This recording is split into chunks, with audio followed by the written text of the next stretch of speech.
Bonjour à tous, on tourne à nouveau nos cœurs vers les chrétiens en Syrie, déchirés depuis 2011 par une guerre civile ayant fait plus de 500 000 morts. C'est un pays à terre. L'économie s'est effondrée sous le poids des sanctions des États-Unis et de l'Union européenne, ne laissant aucun espoir à la population.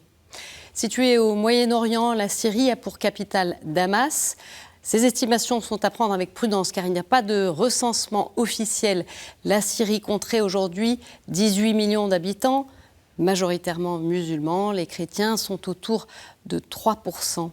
Et l'Église, dans ce contexte, elle est en première ligne pour aider, réconforter la population et tenter de limiter l'émigration des chrétiens. Je retrouve notre invité.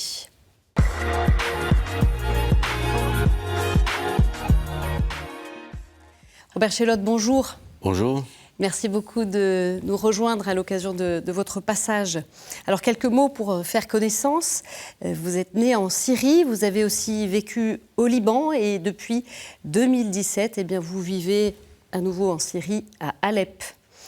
Vous êtes laïc consacré chez les Focolari, président du Conseil de semences d'espérance Syrie, qui est l'association des Focolari qui soutient des projets pastoraux dans le pays.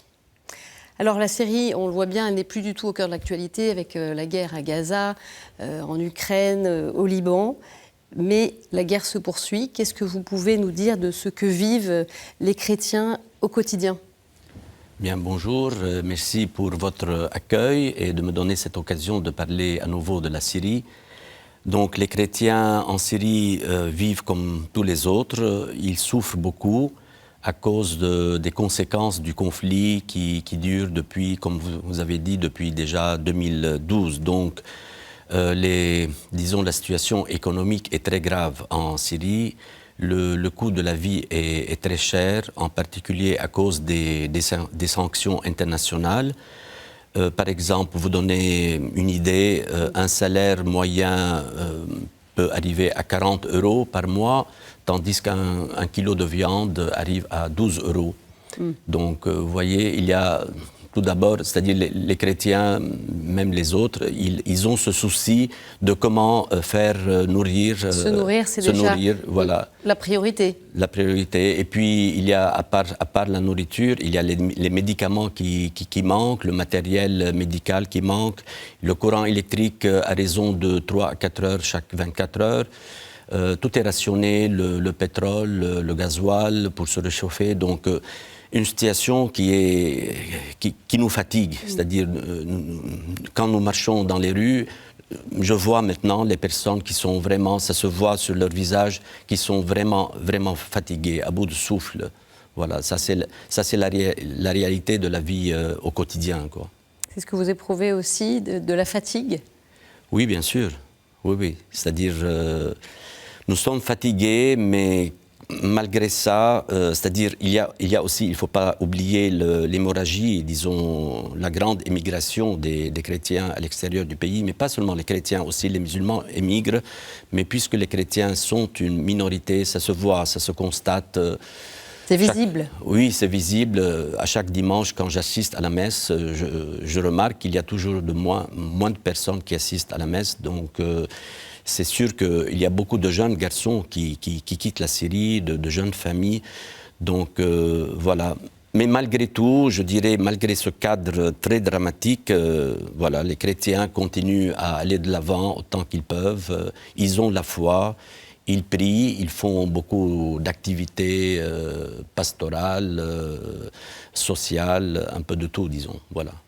Alors, les chrétiens, vous le disiez, qui continuent de partir. Ils étaient autour de 6% de la population avant la guerre. Ils seraient effectivement autour de 3%. Comment sont réparties aujourd'hui les communautés chrétiennes à travers le pays ? Voilà, c'est-à-dire, il faut dire qu'avant le conflit, les chrétiens étaient 12%.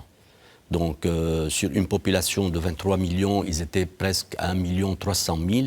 Actuellement, les chrétiens forment maximum 3%. Donc, je dirais, pour être un peu positif, je dirais 400 000 peut-être, 450 000.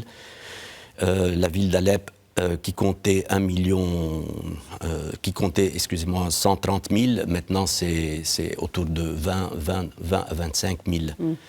Donc, Chrétiens, voilà. Donc, il faut dire que...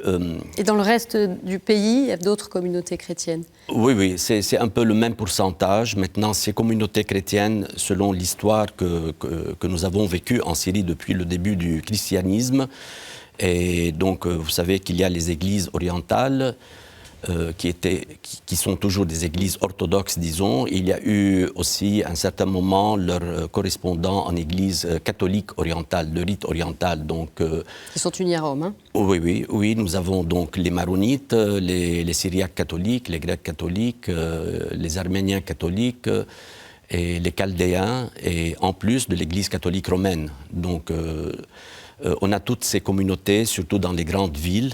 Comme Damas, qui a la plus grande communauté aujourd'hui? C'est plus ou moins comme Alep. Oui, peut-être les chrétiens sont un peu plus nombreux parce que Damas reste la grande ville. Et avec des déplacés aussi chrétiens qui ont dû aller à Damas.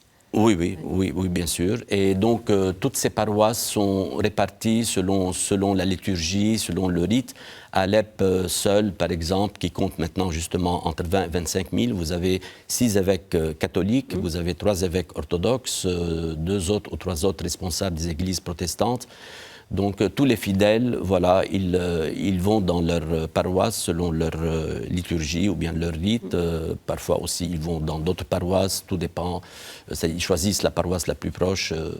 Alors, se pose aussi la question des zones, des villages, par exemple, où il y a des poignées de chrétiens. Comment ça se passe pour eux? Est-ce qu'ils arrivent à se réunir pour vivre leur foi dans certains endroits où il peut, par exemple, pas y avoir de prêtres? Comment ça se passe? Oui, c'est-à-dire dans les grandes villes comme Damas, Homs, Alep, donc comme je vous ai dit, il y a les paroisses qui fonctionnent. Voilà, donc, ça tourne. Oui, il y a la messe quotidienne. Oui. Dans les villages, il y a des villages à majorité chrétienne où il y a la messe uniquement le dimanche, parce que justement les prêtres, beaucoup de prêtres qui sont mariés, n'habitent pas nécessairement dans nos villages, donc ils viennent durant le week-end, ils essayent d'animer les activités pastorales, célébrer la messe. Il y a aussi, disons, des villages chrétiens qui sont toujours occupés par des fractions armées, disons un peu, disons comme la Nusra, des villages qui se trouvent à l'ouest du pays, à côté de la frontière turque. Alors là aussi, ils peuvent célébrer la messe selon certaines conditions. Par exemple, on défend de sonner les cloches, par exemple, les clochers, tandis que il faut dire que la Syrie a été toujours, c'est-à-dire le régime syrien et a une teinte laïque, c'est-à-dire depuis toujours, il a donné l'accès libre à la religion, à la manifestation des cultes, donc on fait les messes partout, les processions même dans les rues. Mais maintenant, dans ces villages-là, c'est un peu limité. Il y a d'autres villages qui étaient aussi, avaient une grande présence de chrétiens, qui sont malheureusement abandonnés, c'est-à-dire qui étaient occupés par l'ISIS. Et ils ont détruit des églises et les chrétiens ont abandonné totalement ces villes, comme Raqqa par exemple, ou bien des villages. Oui, il reste une poignée de chrétiens à Raqqa. Il n'y a plus de chrétiens pratiquement, ni de prêtres. Donc voilà, ils se sont tous déplacés vers les grandes villes, Alep, Damas, ou bien ils ont pratiquement quitté le pays. Alors Robert Chellotte, dimanche 20 octobre, le pape François a canonisé les 11 martyrs de Damas, 8 franciscains, 3 laïcs maronites, assassinés la nuit du 9 au 10 juillet 1860 dans le monastère du quartier chrétien de Damas, qui était alors gouverné par les Ottomans. Et quel est le sens du témoignage porté par ces martyrs? Oui, j'ai suivi la cérémonie, c'était très touchant. Il faut dire que la Syrie a été toujours un pays de martyrs. Donc, depuis le début du christianisme, sous le régime de l'Empire romain, il y a eu beaucoup de martyrs. Et ça, disons, cette canonisation donne beaucoup de valeur, je dirais, à tous ceux qui sont morts durant cette guerre. Donc, à tous les innocents en particulier.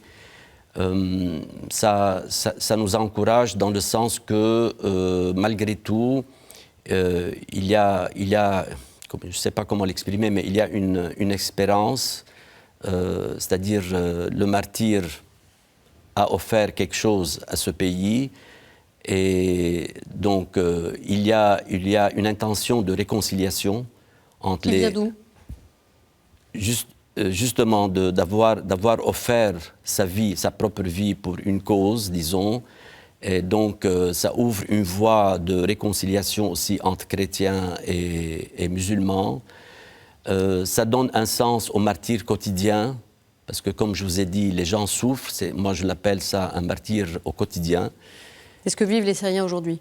Voilà. Et je me rappelle, ça m'a beaucoup touché quand Son Excellence, alors il est toujours le nonce apostolique, mais il était avec Monseigneur Mario Zennar, et quand il a été nommé cardinal et il a eu cet habit en rouge, il a dit ça c'est le symbole du martyr, non, du martyr du sang. Donc il a donné un sens à cette nomination. Et comme j'ai dit, c'est un peu ce que nous vivons en Syrie. Donc moi je vois cette canonisation, comme je dis, une porte qui s'ouvre vers un dialogue sincère entre tout le monde et à une réconciliation entre les différentes fractions, surtout entre musulmans et chrétiens. Une réconciliation... Est-ce que vous diriez qu'elle est en chemin, cette réconciliation? Elle en est où? C'est-à-dire, il y a eu beaucoup de pas de réconciliation. Je connais un village, disons, à l'est de Syrie, donc où durant la guerre, les chrétiens ont été chassés de ce village, mais maintenant ils sont rentrés et il y a tout un processus de réconciliation entre les mêmes habitants chrétiens et musulmans. Qui se fait de manière conjointe? Oui, bien sûr, oui. Que signifie être consacré aujourd'hui en Syrie et vous êtes consacré vous-même? Voilà, je la relie à la question précédente, c'est être prêt au martyr. Être prêt au martyr chaque jour, être prêt à aimer, être prêt à soutenir les personnes, à les accompagner, à les écouter, être au service de l'Église et de la société. Voilà, ça c'est, je pense, c'est une consécration c'est-à-dire qui est au service des autres. On en vient au rôle de l'Église dans le pays. Il y a bientôt 2 ans, il y a eu aussi ce terrible séisme, le 6 février 2023, qui a frappé le nord et l'ouest de la Syrie, faisant près de 6000 morts. Alep avait d'ailleurs été particulièrement touché. Semeur d'Espérance s'est mobilisé auprès des personnes qui ont été affectées par le séisme. Dites-nous, quelle est aujourd'hui la situation? On a compris qu'il y a évidemment le drame de la guerre, auquel s'est ajouté le drame de ce séisme, plus de destruction encore. Quels sont les projets que Semeur d'Espérance porte pour reconstruire aussi? Oui, vraiment, ce tremblement de terre était assez dramatique. On dit, je ne sais pas si on dit en français, c'était la cerise sur le gâteau, mais d'une façon un peu inverse. Mais c'est-à-dire, il faut dire que depuis 2012, depuis le début du conflit, le mouvement des Focolari s'est opéré à promouvoir beaucoup de projets, surtout pastoraux et aussi sociaux. Nous avons commencé par des projets de soutien scolaire parce qu'on se disait qu'il faut donner une éducation aux enfants, parce que si on arrive à donner une bonne éducation aux enfants, mais aussi une éducation avec les valeurs chrétiennes, on peut espérer avoir une nouvelle Syrie. On voit aussi des images ici de projets que vous soutenez, de microcrédits. Oui, microcrédits, ça c'est il y a 3 ans, 4 ans, nous avons décidé d'aider des personnes qui voulaient repartir avec leur activité professionnelle d'avant, mais ils n'avaient pas le capital nécessaire pour, je sais pas, pour l'achat de matériel, pour renouveler les ateliers ou bien les matières premières. Donc, on offre un crédit pour 2 ans, on les accompagne, on les forme avant tout, on les accompagne durant 2 ans et ils remboursent les 50% de ce crédit, bien sûr sans intérêt, et les autres 50%, chaque personne aidée essaye avec ces 50% d'aider d'autres personnes, disons, dans une certaine communion et réciprocité. Alors, après plus de 10 ans de guerre et la mort de nombreux hommes, ou leur départ vers l'étranger, vous en parliez, pour fuir le service militaire obligatoire, les femmes sont aujourd'hui très largement majoritaires en Syrie. Comment l'Église les soutient? Regarde cet extrait de reportage de Camille Jaïr, réalisé il y a un an en partenariat avec l'œuvre d'Orient. Bonjour. Cet après-midi, Raoula et Amir ont de la visite. Sœur Diane et sœur Santina sont venues prendre le café. Mona, une amie de Raoula, est là aussi avec sa fille. Mona est une autre de ces femmes, héros du quotidien, victime collatérale de la guerre. Depuis que son mari est mort tué par une bombe en 2014, Mona éduque seule ses 3 enfants. هلا انا قويت هلا كنت متكله عليه بكثير شغلات انا قويت صرت انا اخذ القرار انا يعني قويت صرت واجه العالم صرت صلح كهرباء صرت انا انزل اعبي المازوت نينه الغاز انا اجيب الخبز تعلمت كثير شغلات حتى بالصحيه صرت صلح يعني. Les premiers mois ont été difficiles, mais petit à petit, Mona s'est habituée. وقول لهم انه يعني اعطيهم مثلا تجربه ماما كل العالم هيك عايشه بوحده يعني صرنا نشوف كثير في شهداء ماتوا بسوريا بالبلد في كثير حالات مثل حالاتنا. Le courage, une valeur qui se transmet de mère en fille en Syrie. Mona est une source d'inspiration pour sa fille, Diana. Maman m'a dit comment être fort et seul et de vivre. Mona et Raoula sont toutes les deux chrétiennes. Leur foi leur permet de garder l'espérance face à la guerre et à la souffrance. Un exemple pour sœur Diane. Je crois que ce sont des femmes croyantes. Elles ont l'espérance et ils n'ont pas lâché leurs enfants. Il y a une qui a dit que peut-être des fois je déteste la vie, mais quand je vois mes enfants, je dis je n'ai pas le droit. Je dois être forte en face de ces enfants, en face de mes enfants, leur montrer que la vie est belle. Et puis je continue ma vie.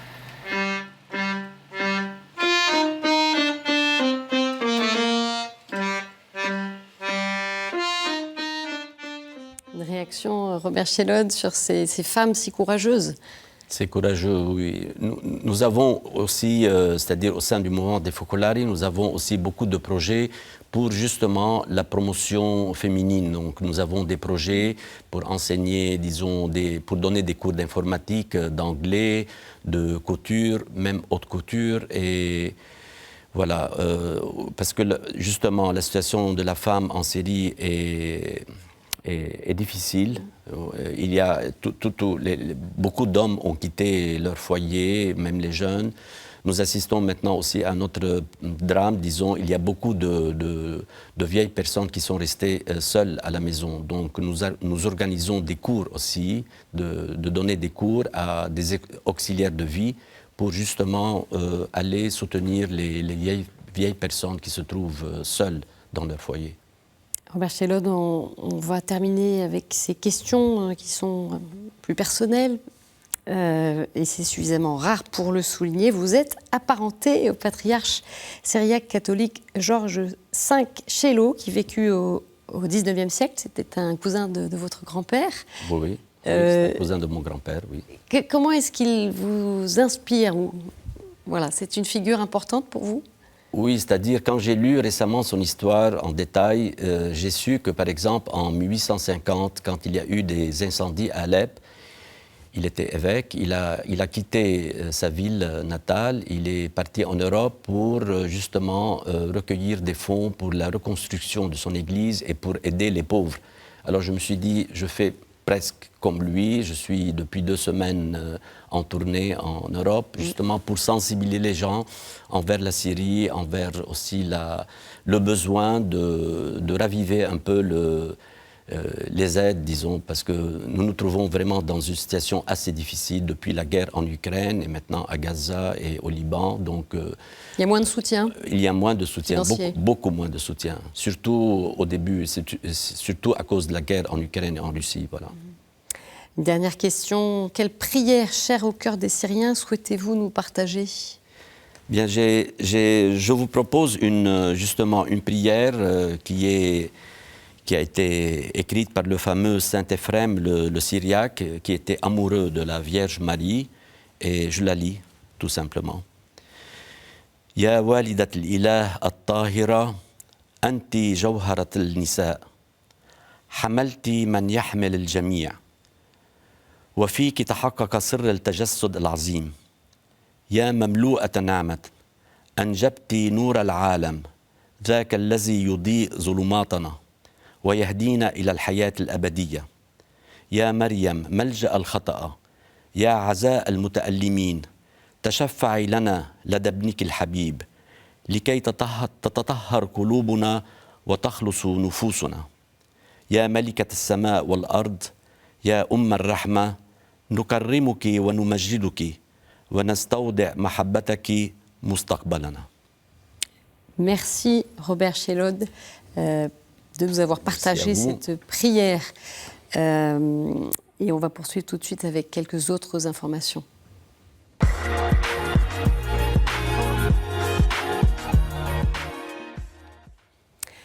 L'archevêque de Canterbury et primat de la communion anglicane, Justin Welby, a annoncé sa démission ce mardi 12 novembre 2024. Cette décision intervient une semaine après la publication d'un rapport mettant en cause sa gestion d'une affaire de violence sexuelle sur mineurs. Publié le 7 novembre, le rapport fait état des agressions commises entre les années 1970 et 2010 par John Smith sur au moins 130 enfants dans le cadre des camps d'été animés par cet avocat très impliqué dans l'Église d'Angleterre. Des faits dont Justin Welby a été informé en 2013 lorsqu'il est devenu archevêque de Canterbury et qu'il aurait dû signaler à la police, conclut le rapport, ce qui aurait permis à l'époque l'ouverture d'une enquête. J'espère que cette décision montre clairement à quel point l'Église d'Angleterre comprend la nécessité d'un changement et notre engagement profond à créer une Église plus sûre, a écrit Justin Welby dans un communiqué publié sur le site de l'archidiocèse de Canterbury. Ces derniers jours ont ravivé le profond sentiment de honte que je ressentais depuis longtemps, a également ajouté Justin Welby. John Smith est décédé en 2018 sans avoir été jugé, l'affaire n'ayant été dévoilée publiquement qu'en 2017 après la diffusion d'un documentaire à la télévision britannique. Au Nigeria, le grand séminaire Bigar Memorial, aujourd'hui situé dans l'État d'Enugu, dans le sud du pays, célèbre son centenaire. À cette occasion et durant plusieurs jours, de nombreuses messes sont célébrées et les participants peuvent également assister à des spectacles culturels ainsi qu'à des tables rondes sur l'avenir de l'Église au Nigeria. Officiellement ouvert en 1924, ce grand séminaire a été nommé, d'après les bienfaitrices françaises Stéphanie Bigard et sa fille Jeanne, deux des principales actrices de la fondation de l'œuvre pontificale de Saint-Pierre apôtre, qui ont fait don de fonds nécessaires à la construction du bâtiment principal. Et on termine avec le Nicaragua, où la répression de l'Église catholique par le régime dictatorial du président Daniel Ortega se poursuit dans ce petit pays d'Amérique latine. Les prêtres ne sont plus autorisés à entrer dans les hôpitaux publics pour administrer le sacrement des malades. C'est ce qu'affirment plusieurs sources locales, et en particulier une étude de l'avocate Marta Patricia Molina, qui documente depuis plusieurs années ces attaques politiques contre l'Église. Une nouvelle atteinte à la liberté religieuse dans le pays qui vient s'ajouter aux nombreuses expulsions de prêtres hors du Nicaragua ou encore à l'emprisonnement arbitraire de membres du clergé local. Tout de suite, c'est la chronique du Monde.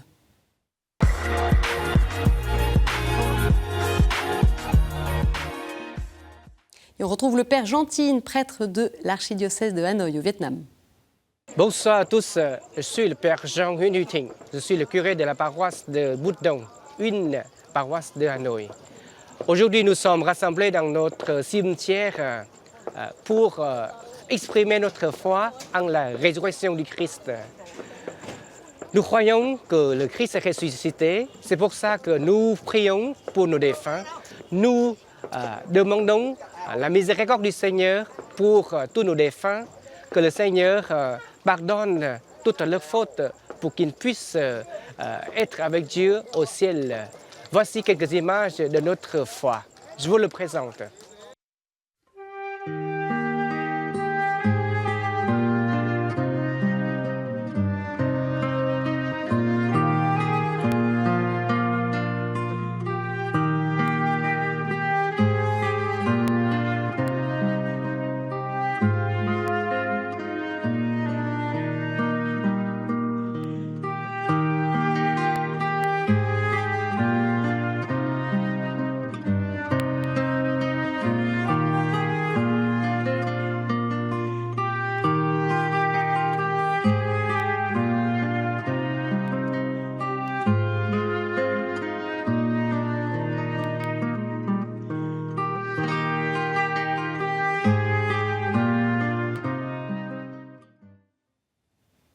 Merci Père Jean. Voilà, c'est la fin de cette édition. Vous pouvez la retrouver sur notre site et nos réseaux sociaux. Je vous souhaite une très bonne semaine et on se retrouve jeudi. Au revoir.